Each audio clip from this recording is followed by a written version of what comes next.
राधे राधे दोस्तों, आज हम आपको शंकर भगवान की कहानी सुनाएंगे। अपने पति के देहांत के बाद सुलोचना को अपने भाई मनोहर के घरे आकर रहना पड़ा। मनोहर की पत्नी उर्मिला अच्छे स्वभाव की नहीं थी।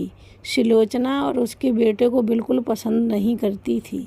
सुलोचना का भाई उर्मिला को अपनी पत्नी को बहुत समझाता, लेकिन वो बिल्कुल अपने पति की बात नहीं मानती थी, बल्कि उस पर ही और गुस्सा निकाल देती थी। उर्मिला के घर में बहुत सारी गाय और भैंस थी। सब उसके पिताजी का दिया हुआ था। उर्मिला बहुत चिड़चिड़े स्वभाव की थी। एक दिन उसके भांजे ने दूध गिरा दिया तो उसने कहा, क्यों ये दूध क्यों गिरा दिया? तो भांजा बोला, मामी गलती से गिर गया है, मामी गलती से गिर गया है, मुझे मत मारो। और वह डंडा लेकर उसको पीटने लगी। इतनी देर में सुलोचना आ गई। भाभी इसे मत मारो, इसे छोड़ दीजिए, भाभी इसे मत मारो, इसे छोड़ दीजिए। तभी उर्मिला कहने लगी, दोनों माँ बेटे एक से ही हैं, मेरी छाती पे आ गए हैं मूंग दरने के लिए।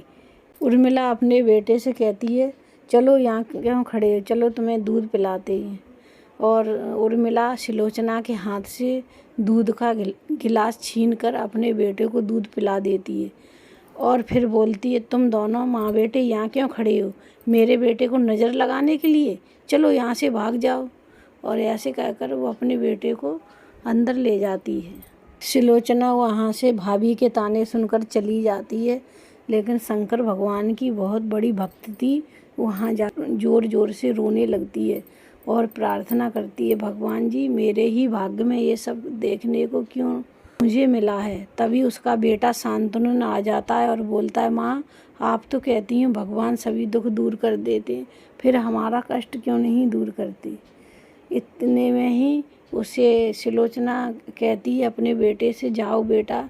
शांतनु की मामी ने कहा, क्यों सो रहा है, उठ जा गाय चरा के लिया, उठ जा जल्दी, गाय चराने चला जा, गाय लेकर जा चराने के लिए। तभी सुलोचना आ गई तो सुलोचना कहने लगी, भाभी मैं इसके साथ चली जाऊं, क्या पता इधर उधर एक भी गाय चली गई तो बड़ा मुश्किल होगा। मिला कहने लगी, अगर तू चली जाएगी इसके साथ तो घर का काम कौन करेगा? इसे जिसका काम है उसे ही करने दो, इसे ही ले जाने दो गाय। अब वो शांतु गाय लेने जाता है, गाय लेकर चराने के लिए, और गाय को वहीं जंगल में चराता है। और लौटते समय जब गाय लौटती हैं तो उसे एक शिव मंदिर दिखाई देता है।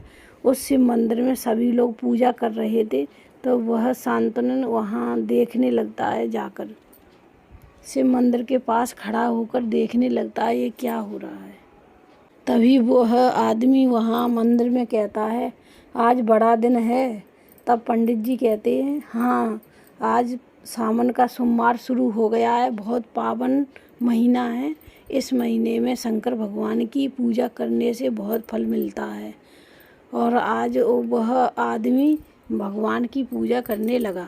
पंडित जी उस भक्त से कहने लगे, सोमवार के दिन जो भी भक्त शंकर भगवान की पूजा करता है, बेलपत्र चढ़ाता है, शंकर भगवान उसकी सारी मनोकामनाएं पूर्ण करते हैं और बहुत फल देते हैं।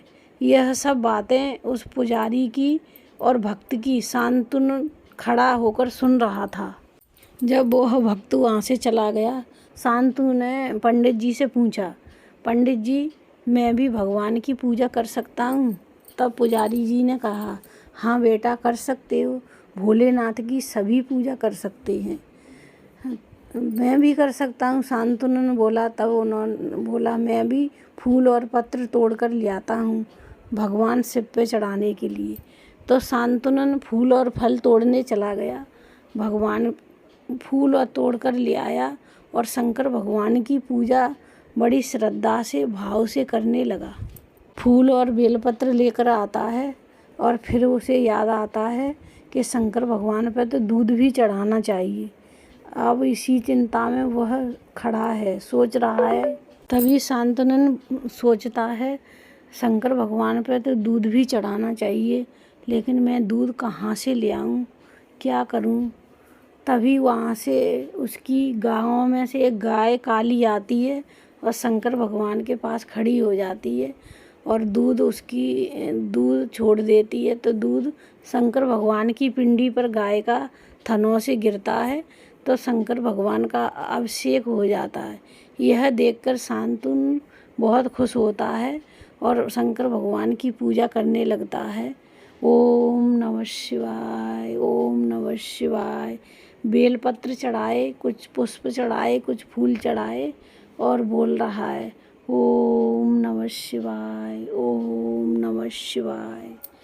ऐसे कह के पूजा कर रहा है छोटा सा बच्चा शांतनु। जब पुजारी जी ने देखा छोटा बच्चा शंकर भगवान की पूजा कर रहा है और यह अद्भुत चमत्कार देखकर पंडित जी हैरान रह गए कि गाय भी इस बच्चे की बात मानती है। देखो, गाय ने शंकर भगवान का दूध से अभिषेक कर दिया। धन्य है बेटा, आपकी भावना गाय भी समझती है। धन्य है। जय हो भोलेनाथ, जय हो भोलेनाथ। पुजारी जी ऐसे कहने लगा। काली गाय का दूध चढ़ाते हुए देखकर पंडित जी और वह भक्त और गांव वाले हैरान चकित रह जाते हैं और ओम नमः शिवाय का जाप करते हैं। और तभी वह शांतनु अपनी गाय लेकर घर चला जाता है। शांतनु अपनी सभी गायों को लेकर घर आ जाता है और देर से आने के कारण उसकी मामी बहुत नाराज़ और गुस्सा होती है। बोलती, इतनी देर से तू कहाँ था और कब से गाय लेके नहीं आ पाया, अभी लेकर आया, क्या कर रहा था इतनी देर से। ऐसे कह के उर्मिला उसे डांटने लगती है। इतनी देर हो गई, तब से कहाँ गया था, अब लौटा है। सुन, मैं अभी तुझे बताती हूँ।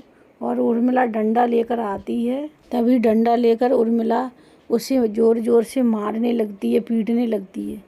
तभी वह बोलता, मुझे मत मारो। यह सब गाय देख रही थी, तो गाय सभी उर्मिला के पीछे पड़ जाती हैं और फिर उर्मिला कहती है, मुझे बचाओ, मुझे कोई बचाओ, मेरी बिल्ली मुझी पर म्याऊं ऊपर चढ़ रही है, कोई बचाओ, ये गाय मुझे मेरे पीछे पड़ गई हैं, बचाओ मुझे। ऐसे चिल्ला रही थी उर्मिला तभी भाग रही थी, पीछे पीछे गाय थी और बोल रही थी, मुझे बचाओ, मुझे बचाओ। तभी शंकर भगवान वहाँ प्रकट हुए और उन्होंने उर्मिला से कहा, तुमने सुलोचना और शांतनु के साथ अच्छा नहीं किया, तुमने इतना उन्हें सताया है, इतना गलत व्यवहार किया है।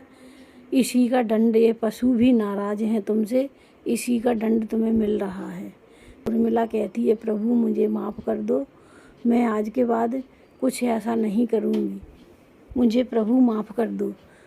तभी शांतनु भगवान से प्रार्थना करता है, हाथ जोड़ता है और कहता है, हे भोलेनाथ, मैंने आपकी पूजा इसलिए नहीं की कि मेरी मामी को गाय मारें। और उधर सुलोचना भी भोलेनाथ से प्रार्थना कर रही थी।